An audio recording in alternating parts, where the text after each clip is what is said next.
것이다. 우리가 사회주의 할 때는 뭡니까?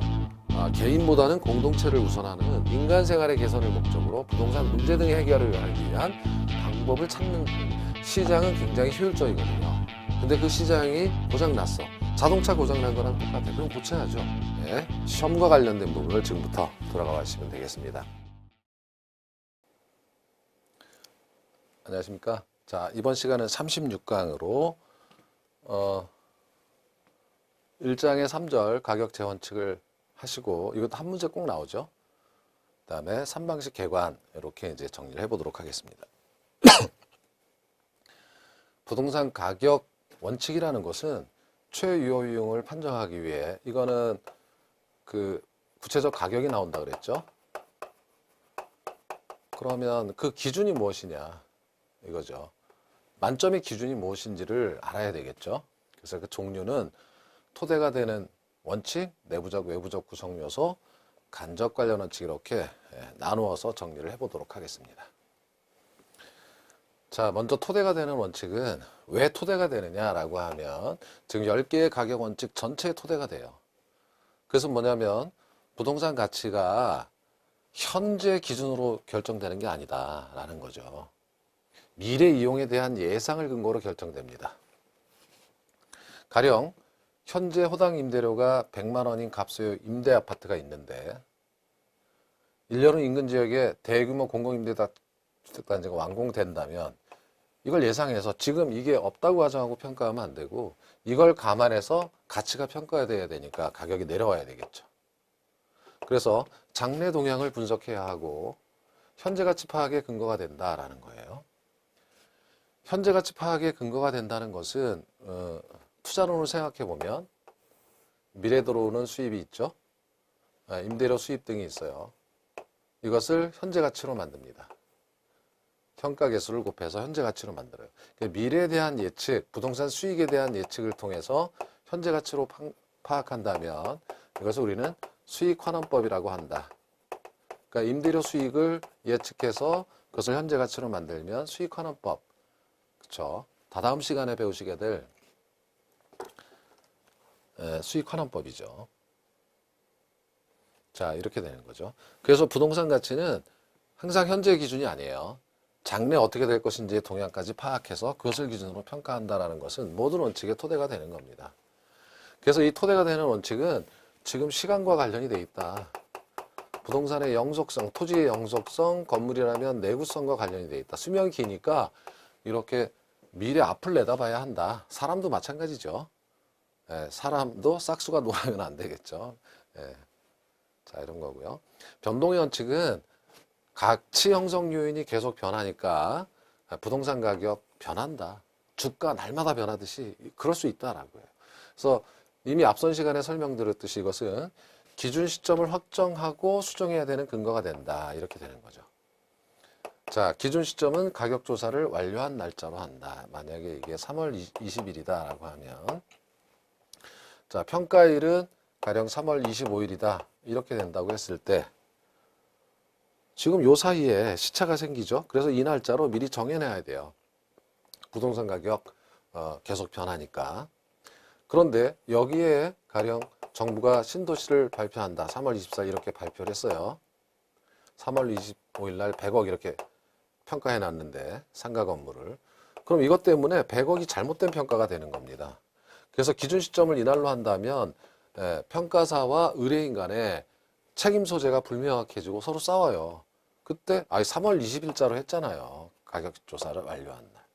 부동산 가치 형성 요인은 늘 변할 수 있으니까 가격 조사를 완료한 날짜, 그때까지 자료를 토대로 평가한 가격입니다. 5일 동안 평가 시간이 걸린 거예요. 이렇게 얘기하면 문제가 없는 거죠.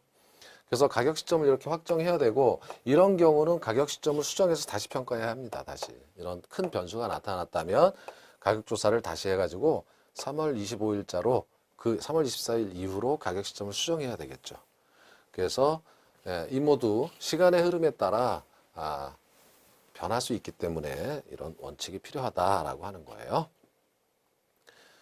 자, 수익 체증 체감의 원칙은 집약 한계와 관련돼 있다. 7편에서 우리는 이미 이윤극대화 집약도가 집약 한계다. 수익은 체증하다, 체감한다. 그래서 체감하기 직전까지의 이용이 집약한계고 이것이 바로 최유효용이다 그랬죠. 그러니까 만점의 기준은 여기라는 거예요. 자, 계속 빌딩을 높여간다고 가정했을 때 수익이 체증하다가 여기서부터 체감한다면 여기까지만 이용해야죠. 예. 그래서 투자의 수익은 체증하다 체감하기 때문에 여기까지만. 만약에 그런데 여기 10층이 최용 상태인데 8층에 이용을 했다면 이건 추가 투자해야 됩니다. 투입된 비용보다 나온 수익의 결과가 수익이 체증하는 구간이기 때문에.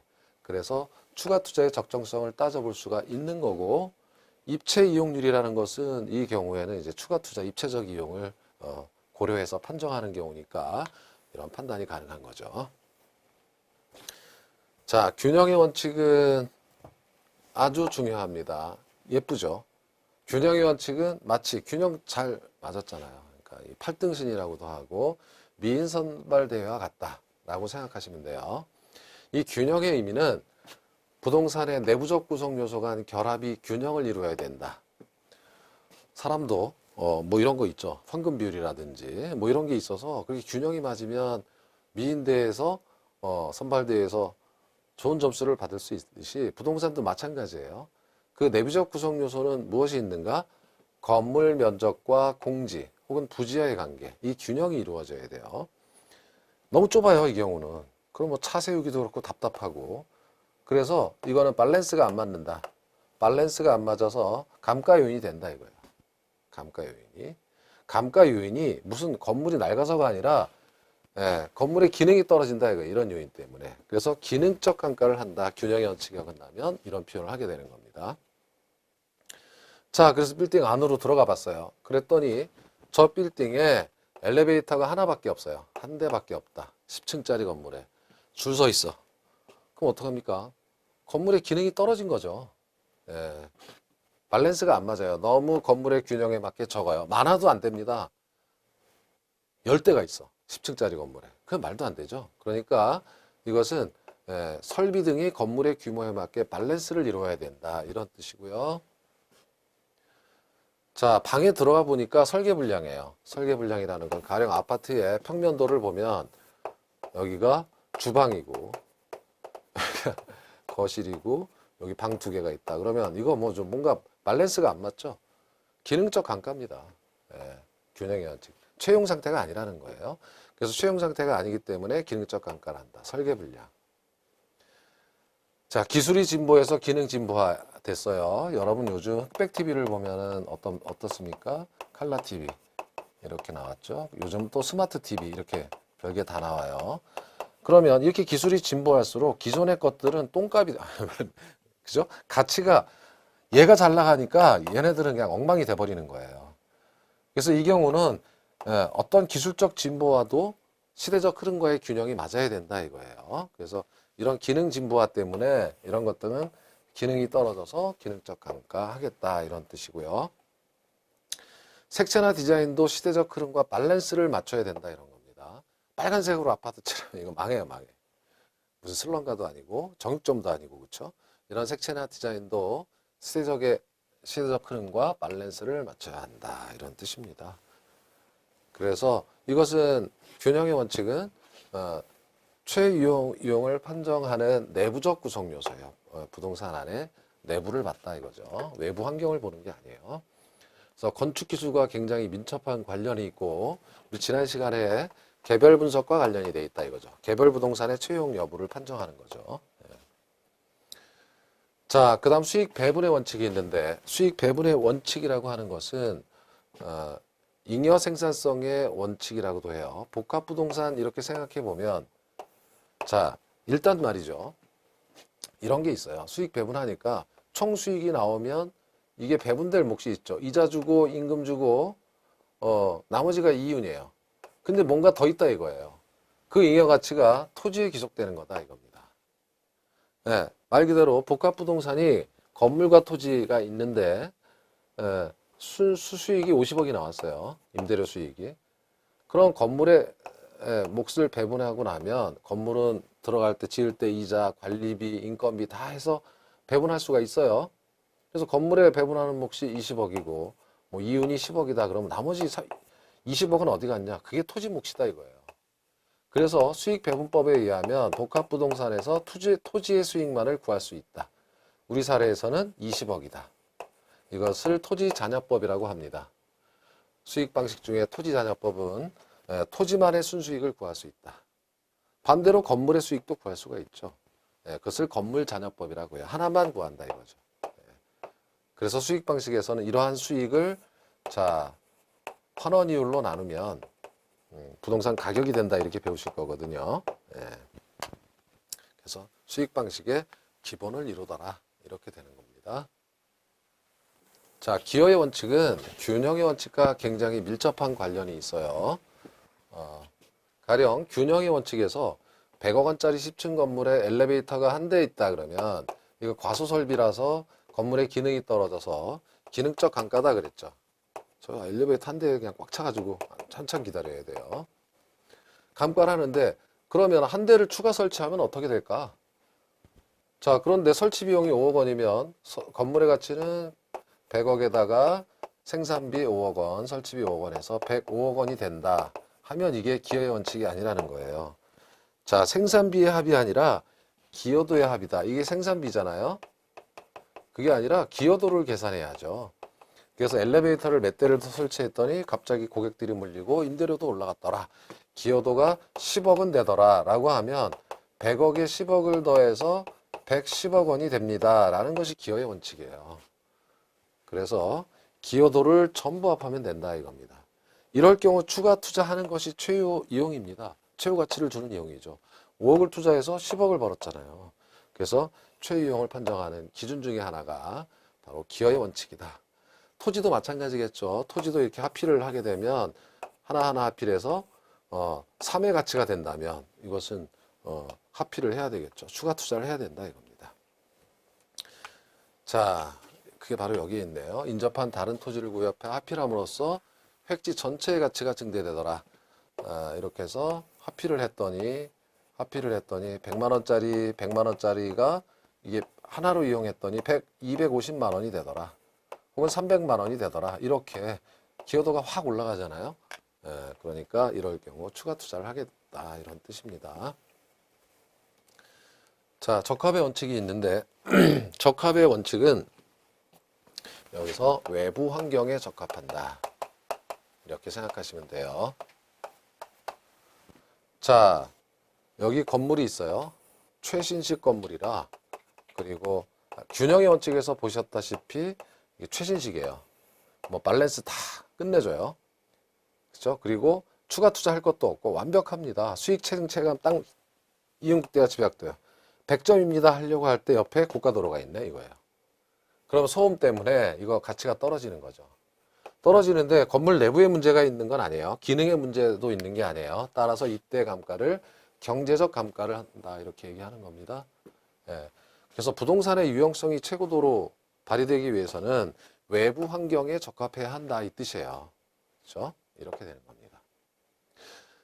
자, 이런 외부 효과 관련된 문제가 하나 있다면 또 하나는 시장성과 관련이 되어 있는 것도 있어요. 가령 이렇게 한번 보시죠. 여기 그냥 1층짜리 인구도 별로 안 되는 이런 도시에 와우 50층짜리 빌딩을 세워놓으면 이거 다 텅텅 빕니다. 어울리지 않게 건물이 과대 개량됐어요. 이 경우는 건물에 문제가 있는 건 아니에요. 기능에도. 그러나 주변 시장성에 어울리지 않게 너무 커. 그러면 이것은 시장성에 어울리지 않는 적합하지 않아서 감가를 해야 되는데 경제적 감가를 한다 이렇게 얘기하는 겁니다. 반대도 마찬가지예요. 인구가 엄청나게 밀집한 중심지에 5층짜리 상가가 있다. 땅값도 비싼데 이것도 경제적 감가 요인이 되는 겁니다. 과소개량입니다. 그래서 두 가지 외부성과 시장성 모두 고려해서 채용을 판정해야 한다 이런 얘기입니다. 그래서 미국식에서는 이 적합의 원칙에 말고 외부성의 원칙을 떼어내서 외부 효과 관련 내용만 이제 보는 거예요. 그러나 우리는 적합의 원칙 하면 외부성과 시장성이 다 들어가 있는 원칙이라고 생각하시면 돼요. 간혹 외부성의 원칙이 나온다면 적합의 원칙 중 미국식으로 외부성의 원칙, 외부 효과 관련된 것으로 이렇게 생각하시면 되겠어요. 미국식은 나누지만. 자, 경쟁의 원칙입니다. 경쟁이 지나치면 초과이윤도 사라져서 소멸하거나 손해가 나올 수도 있어요. 그래서 부동산이 채용 상태가 되기 위해서는 주변 환경 완벽합니다. 내부적으로도 그렇고 시장 수요하고도 어울려요. 그리고 무슨 고가도로도 없어요. 완벽해. 그런데 문제는 뭐냐면 완벽한데 주변에 임대 아파트가 엄청나게 지금은 없어요. 그러나 앞으로 들어설 예정이에요. 망했죠. 이거 임대료 확 100만 원이 뭐야. 이제 50만 원도 안 들어와요. 여기 공공임대주택이니까 여기는 40만 원 받는데.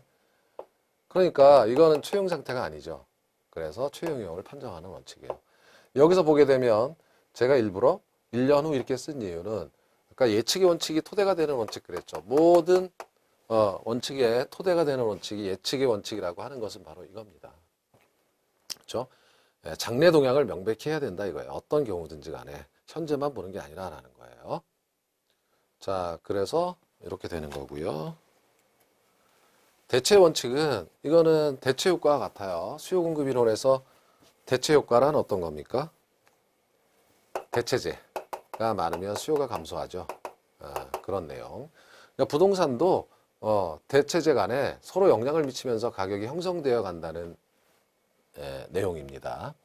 가령 효의 같은 A 부동산, B 부동산이 있어요. A는 10억 원, B는 8억 원이에요. 그러면 A는 매도 압력이 있을 거고 매도하려고 할 거고 B는 매수하려고 할 거예요. 그래서 놔둬보면 A, B가 모두 9억 원이 되었다. 가령 이렇다는 얘기입니다. 서로 영향을 미치면서 가격이 형성돼서 결국은 가격이 같아진다 이거예요. 가격이 결국은 같아진다 이겁니다.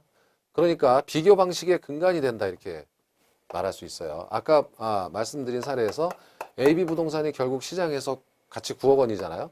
그럼 B 부동산이 9억 원에 거래됐으면 나도 9억 원일 거다. 그럼 비교 방식은 무엇이냐면 대상 부동산으로부터 평가 가격을 구하는 것이 아니라 주변에 대체 가능한 부동산의 거래 사례에서 거래 사례와 비교해서 평가하는 거예요. 그 이론적 근거는 바로 대체 원칙에서 나오는 거죠. 효의 같은 유사한 부동산은 가격이 같아지니까 비교해서 평가하면 될 것이다. 그리고 이러한 대체라는 것은 3방식 모두의 이론적 근거가 된다라는 것은 시장 추출법이라는 게 여러분 이제 다다음 시간 이렇게 보면 다 있어요. 시장에서 거래된 사례를 가져다가 환원이율도 구하고 그 다음에 감가상각도 해요. 감가수정도. 그러니까 3방식에 모두 필요한 내용이 바로 대체 원칙이다 이렇게 볼 수 있는 거예요. 그보다 좀 더 의미가 있는 것은 대체 원칙하면 비교 방식의 근간이 된다 이렇게 얘기하는 겁니다. 자, 그리고 기회비용의 원칙이라는 것은 대체 원칙과는 좀 달라요. 비슷할 것 같지만 기회비용이라는 건 뭡니까? 하나를 포기한 대가죠. 내가 하나를 선택하기 위해서 포기한 거 이런 겁니다. 자, 이게 뭐냐면 여기에 주거지가 있어요. 여기 공장이 있습니다. 공장이 원래는 주거지역인데 공장이 있어요. 그럼 이 공장은 주거지역 안에 공장이 있을 수 있다고 가정했을 때 공장이 있다면 공장 용지로 평가해야 되는가? 주거지역으로 평가해야 되는가? 주거지역 가치가 높다고 했을 때 주거지역으로 평가해 줘야 된다. 왜냐하면 자, 포기했잖아요. 공장이 있기 위해서 주거지역이 될 수 있는데도 불구하고 그 기회비용이 주거지역이라는 뜻이에요. 공장으로 있으니까 주거지역으로 평가해야 된다 이런 뜻입니다. 대상 부동산을 특정 용도로 이용함으로 인하여 공장 용지로 상실한 대안적 용도 주거 용지 이용했을 때 대가를 고려해서 평가해야 된다라고 하는 거니까 대체 원칙과는 많이 다르죠? 그런 뜻입니다. 자, 문제를 보면 동일한 효용을 가진 여러 부동산 중에서 가격이 낮은 것이 선택되고 이 가격이 다른 부동산 가격 형성에 영향을 미쳐서 결국은 그러한 효용이 같은 부동산은 가격이 동일해지는 같아지는 그런 원칙은 바로 대체 원칙이다. 4번입니다. 그래서 비교 방식의 논리적 근거가 된다 이렇게 말할 수 있다는 거죠. 자, 수요 공급의 원칙은 이건 수요 공급 이론에서 이미 배웠죠. 수요와 공급에 의해서 부동산도 가격이 결정되더라. 그래서 간접 관련 원칙이에요. 최유효용을 판정하는 것과 대체 원칙 등은 밀접한 관련이 없는 거죠. 그냥 시장과 좀 관련이 있을 뿐이죠. 그런 의미로 간접 관련 원칙이다. 자, 13회 문제를 보면 감정평가 원리 가장 옳은 것. 기여의 원리란 부동산의 가치는 각 구성 부분의 생산비를 합했다. 이거 틀렸어요. 기여도를 합한 원리입니다. 경쟁의 원리란 부동산이 가지는 재특성은 시장 수요와 일치되거나 주변 토지의 이용과 어울릴 수 있을 때 시장성과 외부성 어울릴 수 있다. 적합의 원리죠. 이게 경쟁의 원칙이 아니에요. 적합의 원리. 잉여 생산성은 부동산의 가치는 수요 공급. 이거는 수요 공급의 원리.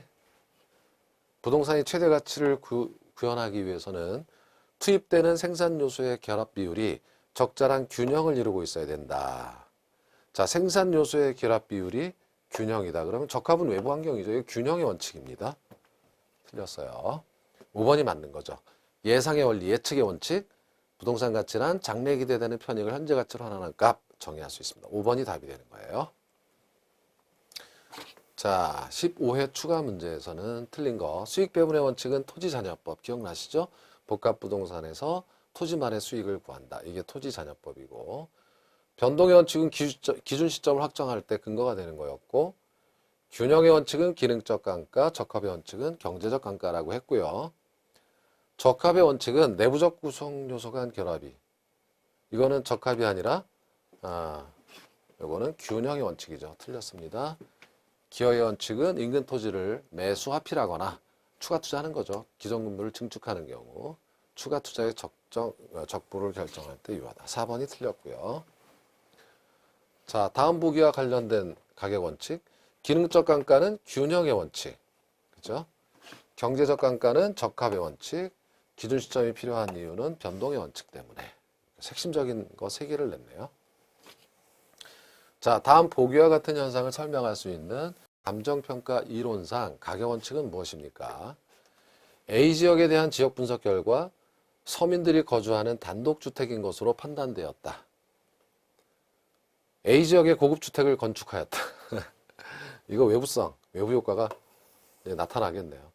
이게 서민 지역에 고급주택을 지었다. 이거 아닙니까? 거래사례 비교법 아직 안 배웠지만 고급주택을 평가하면 주변의 거래 사례와 비교해야 되는데 건축 비용에도 미치지 못했다.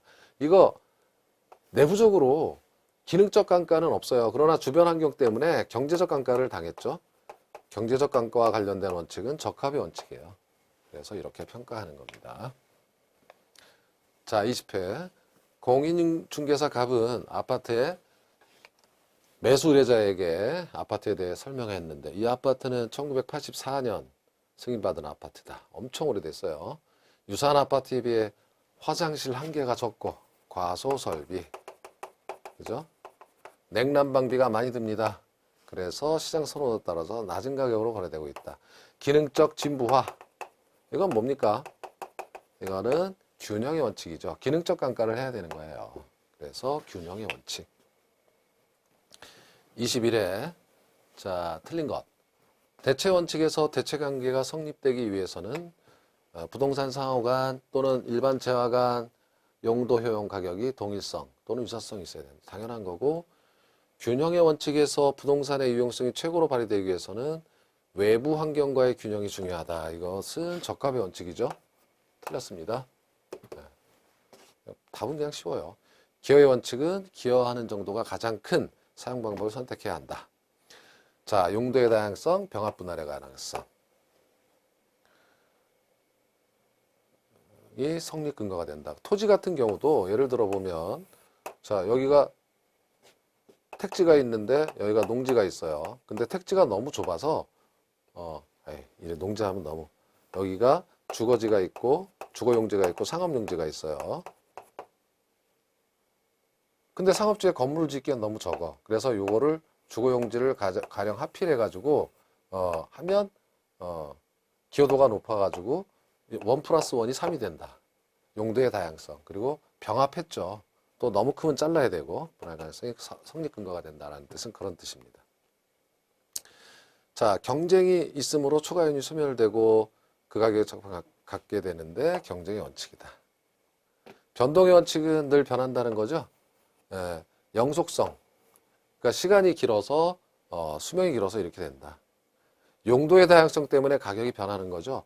농지가 가령 택지로 변해봐요. 용도가 변할 수 있어서 가격이 늘 변할 수 있다 이거예요.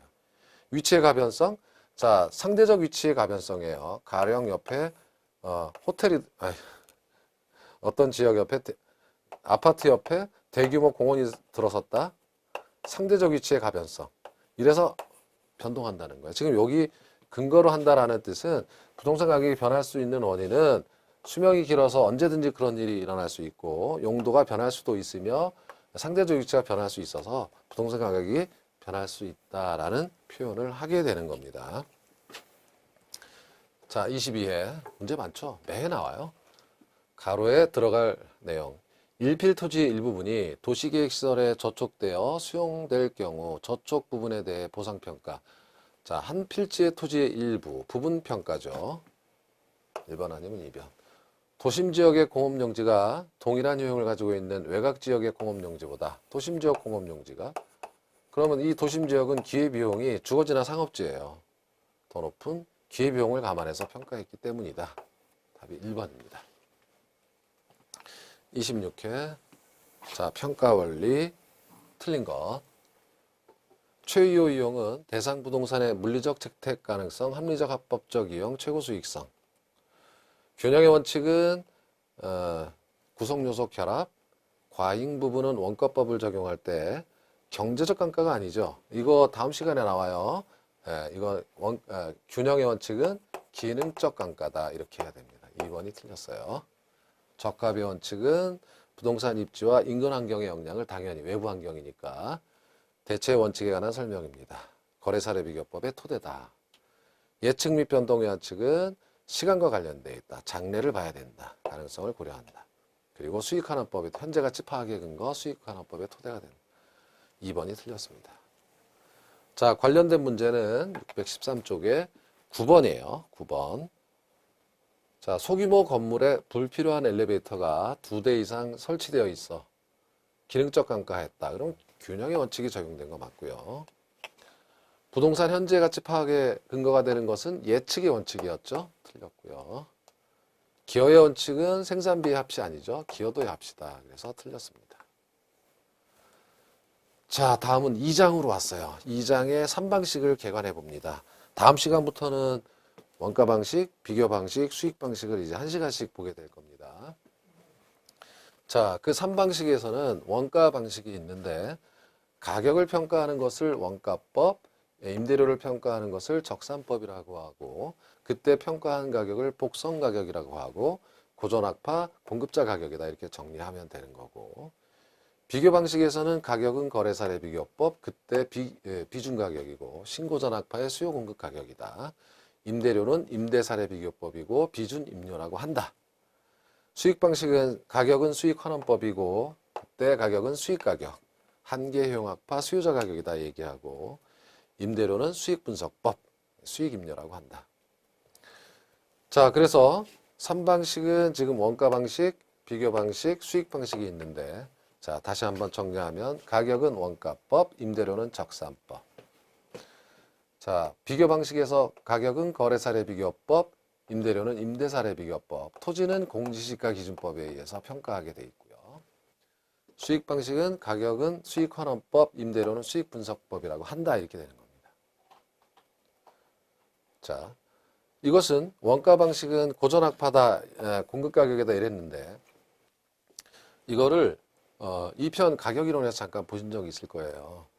가치의 근원이 무엇이냐라고 하면 고전악파 입장에서는 생산비 가치설을 주장했다. 가치의 근원은 생산비에서 온다. 생산비 가치설. 얘가 비싼 이유는 얘가 좀 비싸죠. 두꺼워 보이고 이거 잘 나와요. 분필도. 이걸로 바꿀 거예요. 칠판. 그럼 얘보다 생산비가 더 들어서 비싼 거다. 이렇게 얘기하는 거예요. 생산비는 공급자 가격이에요. 그래서 공급자 가격이다. 이렇게 얘기하는 겁니다. 자, 그런데 수익 방식에서는 아니다. 그러면 집을 지을 때 아무리 시골에 들어간 집도 원가만 많이 들어가면 비싸냐? 그게 아니다. 아무리 낡아도 몫이 좋은, 도심 내에 몫이 좋은 데 있는 집은 더 비싸다. 교통 요지에 있는 집은 더 비싸다. 그래서 가치는 생산비에서 오는 것이 아니라 효용에 달려 있다. 그죠? 효용이란 소비자가 느끼는 주관적 만족이고 이 효용을 경제학에 들여온 학파가 한계 효용 학파다. 이렇게 얘기하는 거예요. 그래서 이것은 수요자의 가격이에요. 수요자가 원가에 상관없이 부르는 가격이 바로 가치다라고 본 거예요. 수익 방식의 근거가 되는 겁니다. 그런데 마샬이라는 사람은 이 수요와 공급을 합쳤어요. 신고전 학파의 거장 마샬이라는 경제학자가 아니다. 단기적으로는 이게 불일치하더라도 장기적으로는 시장에서는 수요와 공급 가격이 일치한다. 그래서 이렇게 모인다 이겁니다. 그러니까 이렇게 머리 아프게 할 필요가 없다. 수요 공급에 의한 시장에서 거래된 가격을 기준으로 평가하면 된다. 그것이 정확하다. 이렇게 본 거예요. 자, 그래서 세 가지 방식의 논리적 근거가 이렇게 되어 있었던 거고요. 3방식을 이렇게 보고 나면 이게 쉬워지겠죠? 그래서 미리 보지만 나중에 다 배우신다. 장점은 원가 방식은 재생산, 재취득 가능한 물건에 유리하다는 거예요. 그러나 그리고 공공용 부동산의 평가가 적합하다는 것은 공공용 부동산은 비교할 거래도 없고 그 다음에 수익이 나는 부동산도 아니고 하니까 원가 방식이다. 그러나 이제 뭐 이런 것도 이거 한번 읽어주세요. 이거 아직 안 배워서 뒤에서 보시면 다 아시는 거고. 비교 방식은 시장에서 거래되는 물건 평가에 적합하겠죠. 거래사를 가져다가 설득력 있고 옆에 부동산이 100억이니까 너도 100억이야. 그래서 거래사에 있는 모든 부동산에 적용이 되고 가장 활발하게 쓰이는 방식이에요. 그러나 사례 없으면 어떡할래 이런 뜻이에요. 그리고 이런 거는 이제 어렵다. 이게 나중에 이제 이런 게 있거든요. 자, 배우시게 될 거고, 그리고 주관적인 어떤 경험에 의해서 비교하는 경향이 있다. 그런 것이 단점이다. 수익 방식은 수익용 부동산 평가에 굉장히 유리하고 시장이 안정됐다면 그 수익을 가지고 평가한다면 수익이 막 변하지 않을 테니까 굉장히 논리적이고 이론적이고 과학적이다. 그러나 비수익용 부동산에는 적용하기가 어렵고 순수익 환원율이라는 것을 추정하기가 파악하기가 굉장히 어렵다. 뭐 이런 거예요. 그런 장단점을 갖고 있다. 자, 그래서 잠깐 아까 보셨던 가격의 삼면성 하면 비교 방식은 시장성이에요. 시장성 측면에서 보는 겁니다. 대체 원칙 기억나시죠? 비용성은 원가 방식이에요. 공급자가 투입된 비용에 의해서 가치가 결정된다라고 하는 고전학파적 견해. 수익성 측면은 수익 방식이었죠. 장래 수익 또는 효용에 의해서 이 수익을 효용으로 보는 거죠. 수요자가 느끼는. 그래서 이렇게 세 가지 측면이 있다 이런 겁니다. 그런데 마샬은 자 결국 비교 방식, 자 원가 방식은 공급, 그 다음에 수익 방식은 수요자 가격, 공급자 가격, 그리고 수요 공급 가격, 삼면 등가성을 주장했어요. 그러니까 이렇게 원가로 보든 수익으로 보든 시장에서 거래된 가격으로 보든지 간에 결국 세 가지 측면에서의 평가 가격은 아까 보셨던 삼명성은 일치한다 이겁니다. 그러니까 비교 방식 하자 쉬우니까 이렇게 주장했던 겁니다. 다른 거 좀 어려우니까 골치 아프니까 때려 치우자. 근데 문제는 현실의 시장은 삼면 등가가 성립하지 않아요. 예. 삼면 등가가 성립하지 않기 때문에 3방식 병용을 해야 됩니다. 어떤 게 딱 맞다라고 할 수가 없어요. 그러니까 원가 방식 여기 있네.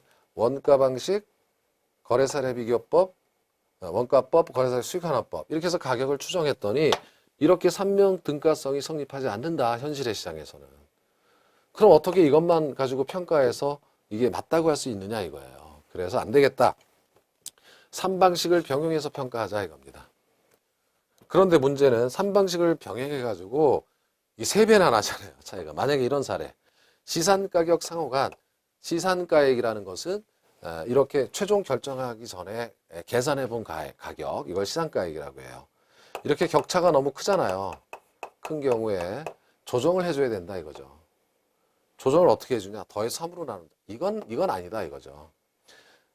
상호간 격차를 조정하는 방법으로는 가중평균, 가령 자료의 신뢰성이라든지 여러 가지 부동산의 특성을 봐가지고 각각 가중치를 두어서 하나의 가격을 제시하자 뭐 이런 뜻입니다. 그래서 우리나라에서는 이런 시산가액 조정을 인정하고 있다 이겁니다. 자, 감정평가에 관한 규칙 12조를 보면 주된 감정평가 방법을 적용한 시장가액을 하나 이상의 다른 감정평가 방법으로 산출한 시장가액과 비교해서 여러 개 평가하라는 거죠. 합리성을 검토해라 이거예요. 합리성이 없다. 아까처럼 이렇다. 그러면 시장가액 조정을 하여 결정할 수 있다라는 근거 조항이 있다라는 거죠. 자, 이렇게 시장가액 조정 문제가 한 번 나왔었어요. 단일 문제로. 부동산 가격은 삼면 등가성의 원리로 인해 어느 방식으로 평가해도 가격이 동일하기 때문에 조정 작업이 필요 없다. 이거 벌써부터 틀렸죠. 삼면 등가성은 성립하지 않습니다. 그래서 조정해야 된다. 자, 감정평가 상방식에 의해 산출한 시장가액을 산술평균하는 것 이건 아니고요. 가중평균해야 되겠죠.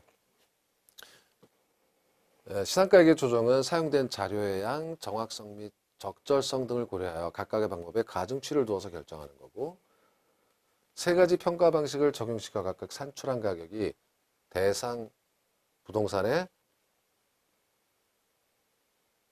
지금 이게 옳은 것은 이렇게 되겠네요. 그쵸? 다 틀렸잖아요. 지금 얘도 틀리고 얘도 틀리고 얘만 맞고 그리고 얘도 틀렸어요. 세 가지 방식을 적용시켜 각각 산출한 가격이 대상 부동산의 최종 가격이 아니고 각각 산출해서 격차를 수정해야죠. 시장가액 조정을 해줘야 됩니다라는 거예요. 그래서 틀렸고요. 시장가액의 조정에 사용된 확인 자료는 거래사례, 임대사례, 수익사례. 이거는 확인한 자료는 등기부등본 이런 거잖아요. 토지대장 뭐 이런 거. 이거는 가격 뭡니까? 이거는 사례 자료예요. 거래 사례 자료. 지난 시간에 감정평가에서 절차에서 봤던 사례 자료다. 그래서 3번만 맞고 이거 옳은 건 맞네요. 제가 왜 틀린 거로 아까 봤죠? 이상해. 눈이 이상해졌어. 그렇죠? 분명히 틀린 거로 봤는데 귀신에 쓰인 것 같아요. 자, 어쨌든 3번이 답이 되는 거고. 자, 가로에 들어갈 내용 옳은 거. 원가 방식은 뭡니까? 비용성이죠. 선명성을 보는 거죠. 가격은 원가법, 임대료 적산법. 비교 방식은 시장성의 원리고 가격은 거래사례 비교법. 자, 이게 뭐 벌써부터 답이에요. 거래사례 하나만 봐도. 그리고 수익 방식은 수익성의 원리고 임대료는 수익 분석법이었죠. 그래서 답이 3번이 되는 겁니다. 자, 658쪽에 있는 여기에 관련된 문제가 두 개가 있어요. OX가. 원가 방식은 고전학파에 의한 논리에 근거하여 공급자 가격을 중시하는 거고, 시장가액의 조정 방법은 3방식의 적용 결과 산출된 시장가격을 산출 평균하는 것이 일반적이에요. 가중 평균해야 되겠죠. 자, 그래서 이번 시간은 여기까지 했어요. 그래서 가격 재원칙과 3방식 개관을 해봤습니다. 그러면 다음 시간에는 이제 각 방식으로 들어가서 원가 방식 다음 시간에 하고, 그 다음 시간에는 비교 방식, 그 다음에 수익 방식 가이고 이렇게 해서 묶어서 이제 4강이 남았다 이렇게 생각하시면 4강. 다음 시간에는 원가법과 적산법에 관해서 학습을 하도록 하겠습니다. 이번 시간 고생 많으셨습니다. 고맙습니다.